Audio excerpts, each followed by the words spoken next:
तो hello guys, welcome to our YouTube channel जिसका नाम है टेक्नो देव।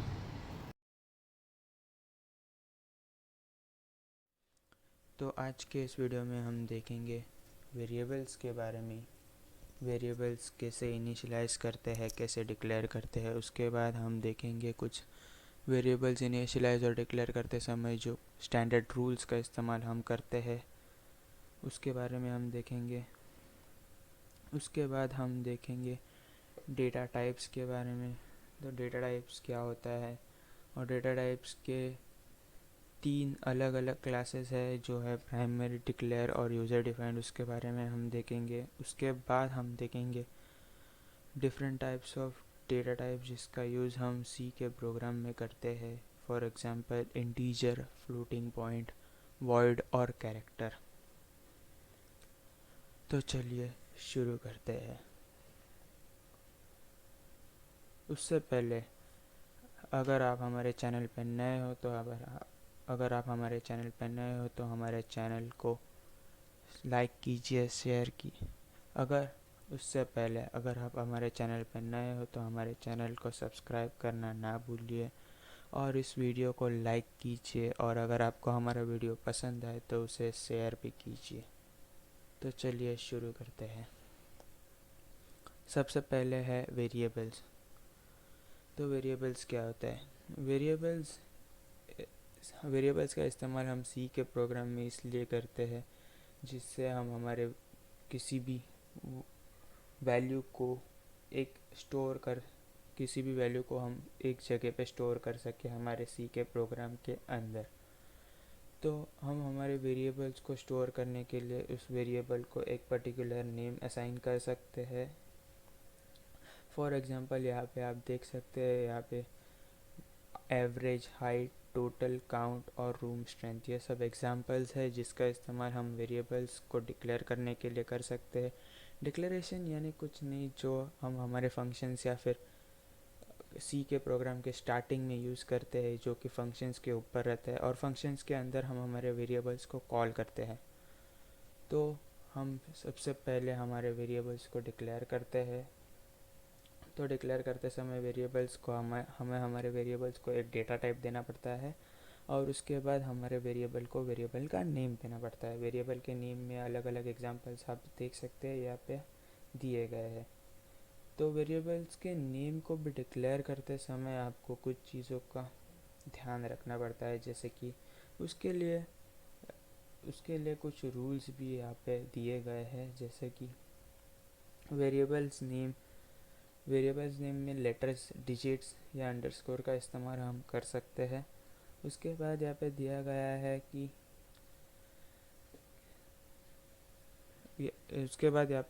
है कि हम लेटर्स का इस्तेमाल कर सकते हैं हमारे वेरिएबल्स को डिक्लेयर करते समय स्टार्टिंग में।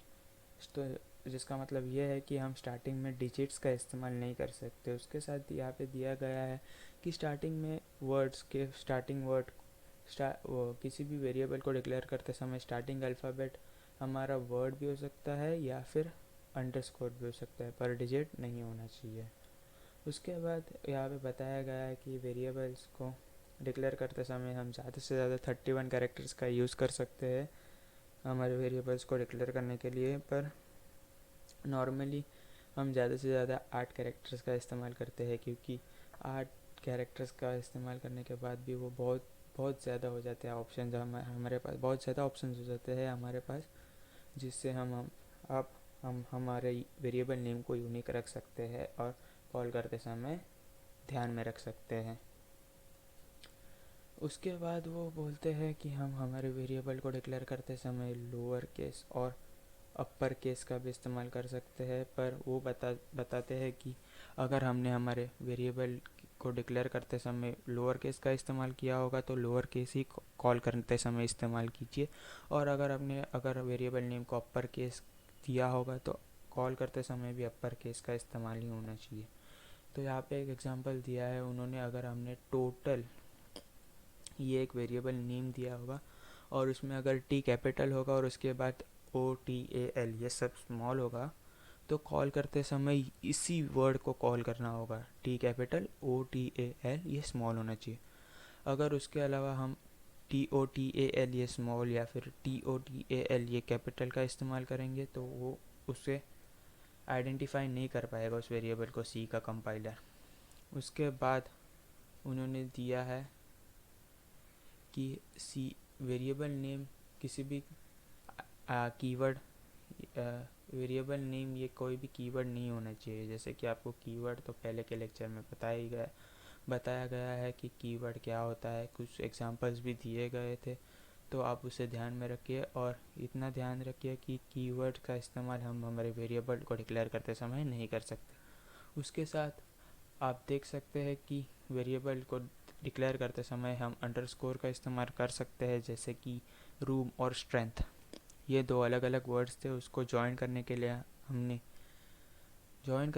हमने अंडरस्कोर का इस्तेमाल किया था पर ब्लैंक स्पेस नहीं छोड़ा था। तो यही बताते हैं ये इस रूल में कि हम वाइट स्पेस का इस्तेमाल नहीं कर सकते या फिर ब्लैंक स्पेस का इस्तेमाल नहीं कर सकते, जो कि स्पेस बार है उसका इस्तेमाल नहीं कर सकते दो वर्ड्स के बीच में, जिससे हमारे सी के कंपाइलर को नहीं पता चलता कि वो वेरिएबल नेम है और वो उसे आइडेंटिफाई नहीं कर पाता। तो उसके बाद आप देख सकते हैं डेटा टाइप। तो डेटा टाइप क्या होता है? डेटा टाइप ये सी के प्रोग्राम में हम हमेशा यूज़ करते हैं। डेटा टाइप की वजह से आपके सी के कंपाइलर को पता चलता है कि जो भी वेरिएबल आपने डिक्लेयर किया है वो किस प्रकार का है या फिर कौन सा वेरिएबल किस टाइप का वेरिएबल है। तो कुछ एग्जांपल्स भी है वेरिएबल्स या फिर डेटा टाइप को डिक्लेयर करते समय जो हम यूज़ कर सकते हैं, जो है इंट, कैर, फ्लोट, डबल, वॉइड एक्सेट्रा। तो इंट इस डेटा टाइप का इस्तेमाल हम इंटीजर वैल्यू या फिर नंबर वैल्यू जो भी रहती है उसे स्टोर करने के लिए कर सकते हैं। उसके बाद कैर यानी कि कैरेक्टर के अंदर हम हमारे स्ट्रिंग वैल्यूज़ या फिर वर्ड्स अल्फ़ाबेट्स उसका इस्तेमाल कर सकते हैं उस वर्ड्स या फिर स्ट्रिंग्स को स्टोर करने के लिए। उसके बाद आता है फ्लोट यानी कि कोई भी ऐसी डेसिमल वैल्यू जिसे हम स्टोर कर सकते हैं हमारे सी के कंपाइलर में, उसे उस वेरिएबल को स्टोर करने के लिए हम फ्लोट डेटा टाइप का इस्तेमाल कर सकते हैं। उसके बाद डबल के अंदर डेसिमल के बाद मल्टीपल वैल्यूज़ स्टोर कर सकते हैं। फ्लोट के अंदर पॉइंट के बाद बहुत ही कम वैल्यूज़ को हम स्टोर कर सकते हैं। फॉर एग्जांपल 1.0200 ये फ्लोट के अंदर का एग्जांपल हो सकता है, नहीं तो सॉरी फॉर एग्जांपल 1.20 ये फ्लोट का एग्जांपल हो सकता है। और डबल के एग्जांपल के लिए हम यूज़ कर सकते हैं 2.38421 ये बड़ा नंबर हो सकता है पॉइंट के बाद, उसके लिए हम डबल का इस्तेमाल कर सकते हैं। उसके बाद आप देख सकते हैं कि डेटा टाइप में 3 क्लासेस के टाइप्स होते हैं या फिर 3 क्लासेस को सपोर्ट करता है सी का कंपाइलर। तो वो है primary data type, derived data type, user defined data type etcetera. Primary data type यानी वो डेटा टाइप जो सी के कंपाइलर में पहले से अवेलेबल रहते हैं या स्टोर्ड रहते हैं, जो कि ये है यानी कि सी के कंपाइलर को पता रहता है कि ये क्या क्या कौन से डेटा टाइप्स है हमने डिक्लेयर किए हुए। उसके बाद आते हैं डिराइव्ड डेटा टाइप यानी कि वो डेटा टाइप्स जिसको हम इंपोर्ट करते हैं हमारे इंपोर्ट फाइल्स के अंदर या फिर हेडर फाइल्स में इंपोर्ट करते हैं और उसे डिक्लेयर करते हैं हमारे सी के प्रोग्राम में। उसके बाद ऑप्शन आता है यूज़र डिफाइंड डेटा टाइप यानी कि वो डेटा टाइप जिसे हमारा यूज़र जो प्रोग्राम लिखता है प्रोग्रामर वो डिक्लेयर करता है। तो कुछ एग्जांपल्स हम देखते हैं डेटा टाइप्स के बारे में। तो पहला है इंटीजर डेटा टाइप। तो जैसे कि आपको पता ही होगा इंटीजर डेटा टाइप के अंदर हम इंटीजर वैल्यू को स्टोर करते हैं। तो जैसे कि आप देख सकते हैं कि इंटीजर वैल्यू 16 से लेकर 32 बिट्स तक की वैल्यू स्टोर कर सकता है अपनी सी के कंपाइलर में। तो आप देख सकते हैं 16 बिट्स का वर्ड लेंथ होगा तो उसे स्टोर करने उसमें कितने वैल्यूज़ हम स्टोर कर सकते हैं, जो कि जिसकी रेंज -32768 से लेके +32767 तक भी जाती है। उसके बाद अगर आपका 32 बिट का वर्ड लेंथ होगा तो उसे भी स्टोर कर सकते हैं हम हमारे इंटीजर डेटा टाइप के अंदर। उसकी भी लेंथ आप देख सकते हैं इस पीपीटी में प्रेजेंट है, जो है -2147483648 से लेके +2147483647। उसके बाद इंटीजर डेटा टाइप में सी मल्टीपल वैल्यूज़ या फिर मल्टीपल टाइप्स को एक्सेप्ट करता है या फिर एक्सेस करने की परमिशन देता है, अनेबल करता है। तो अलग अलग टाइप्स के क्लासेस है, साइन डेटा टाइप और अनसाइंड डेटा टाइप। साइंड और अनसाइंड में भी मल्टीपल इंटीजर वैल्यूज़ को स्टोर कर सकते हैं, जैसे कि शॉर्ट इंट, इंट और लॉन्ग इंट। शॉर्ट इंट यानी कि जो इंट की वैल्यू अगर बहुत छोटी होगी तो हम शॉर्ट इंट का इस्तेमाल कर सकते हैं, उसके लिए इंट का भी इस्तेमाल कर सकते हैं, कोई इशू नहीं होता। उसके बाद इंट यानी कि जो भी ऐसे नंबर वैल्यूज़ जिसके अंदर, यानी कि ये इस बिट्स के अंदर अगर हमारा नंबर वैल्यू होगा तो हम शॉर्ट इंट या फिर इंट का इस्तेमाल कर सकते हैं। उसके बाद लॉन्ग इंट, अगर हमारे बिट्स की वैल्यू जो भी वर्ड्स या फिर नंबर्स जो भी नंबर को हम स्टोर करने वाले हैं हमारे इंटीजर डेटा टाइप के अंदर, अगर वो इसको एक्सीड करता होगा तो उसके लिए हम लॉन्ग इंट का इस्तेमाल कर सकते हैं। फॉर एग्जांपल लॉन्ग इंट का इस्तेमाल हम अगर हमारा फ़ोन नंबर है उसे स्टोर करने के लिए करना होगा तो उसके लिए हम लॉन्ग इंट का इस्तेमाल कर सकते हैं, क्योंकि फ़ोन के लिए आपको पता ही होगा 10 डिजिट्स का इस्तेमाल होता है और इंट में ज़्यादा से ज़्यादा 1 2 3 4 5 6 7 8 9 10 डिजिट्स का इस्तेमाल होता है, पर उसकी स्टार्टिंग 2 से होती है। आपको पता ही होगा आपका फ़ोन का नंबर होता है उसकी स्टार्टिंग 9 से भी हो सकती है, इसलिए आप लॉन्ग इंट का इस्तेमाल कर सकते हैं अगर आपका फ़ोन नंबर स्टोर करना होगा। उसके बाद नेक्स्ट डेटा टाइप है फ्लोटिंग पॉइंट डेटा टाइप। तो जैसे कि आपको मैंने पहले भी बताया, फ्लोटिंग पॉइंट डेटा टाइप के अंदर हम हमारे फ्लोटिंग पॉइंट को स्टोर कर सकते हैं। उसके लिए फ्लोट इस कीवर्ड का इस्तेमाल हम करते हैं हमारे डेटा टाइप के अंदर, जिससे हमें पता चलता है कि ये फ्लोटिंग पॉइंट है। तो फ्लोटिंग पॉइंट वैल्यू को स्टोर किया गया डेटा टाइप है। जैसे कि आप देख सकते हैं उसे भी 16 to 32 बिट्स की मशीन्स में एक्सेप्ट करते हैं 6 डिजिट्स के प्रिसीशन वैल्यूज़ तक, यानी कि पॉइंट के बाद 6 डिजिट्स तक हम, जिसका मतलब ये है कि हम 6 डिजिट्स का इस्तेमाल कर सकते हैं हमारे फ्लोटिंग पॉइंट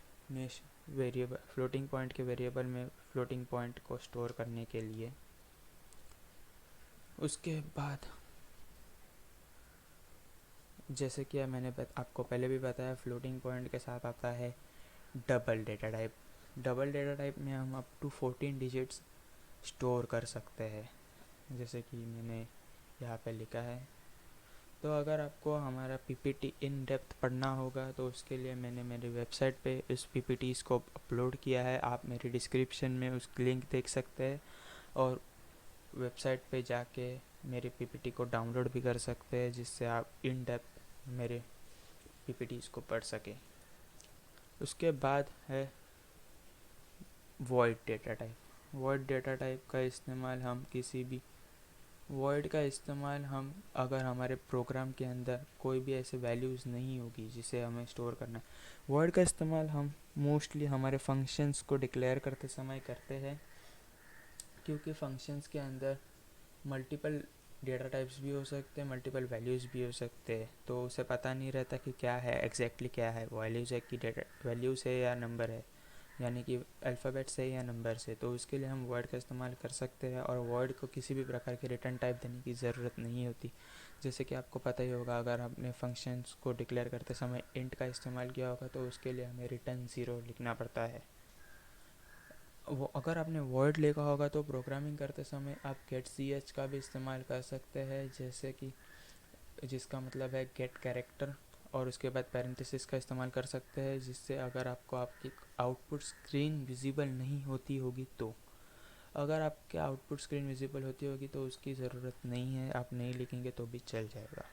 उसके बाद आता है कैरेक्टर टाइप। तो कैरेक्टर टाइप के अंदर आपको पता ही होगा कैरेक्टर वैल्यू स्टोर करते हैं। तो कैरेक्टर वैल्यू स्टोर करने के लिए आप देख सकते हैं कैरेक्टर के अंदर 8 बिट्स तक की वैल्यू हम स्टोर कर सकते हैं। उसमें कितने कैरेक्टर्स हो सकते हैं, जैसे कि आप देख सकते हैं यहाँ पे लिखा है अनसाइंड कैरेक्टर्स 0 to 255 तक हम स्टोर कर सकते हैं, और उसके बाद साइंड कैरेक्टर्स -128 से लेके 127 तक स्टोर कर सकते हैं। ये कैरेक्टर वैल्यूज़ के अंदर है। इन सब डेटा टाइप्स के बारे में आपको हमारे प्रोग्रामिंग के लेक्चर्स में बहुत अच्छी तरीके से पता चल जाएगा। तो अगर आपको हमारे प्रोग्रामिंग का लेक्चर देखना होगा तो उसकी लिंक मैं हमारे डिस्क्रिप्शन में डाल दूँगा। और उसी के साथ साथ अगर आपको हमारा वीडियो अच्छा लगा तो उसे लाइक कीजिए, शेयर कीजिए और हमारे चैनल को सब्सक्राइब करना ना भूलिए। तो थैंक्स फॉर वॉचिंग।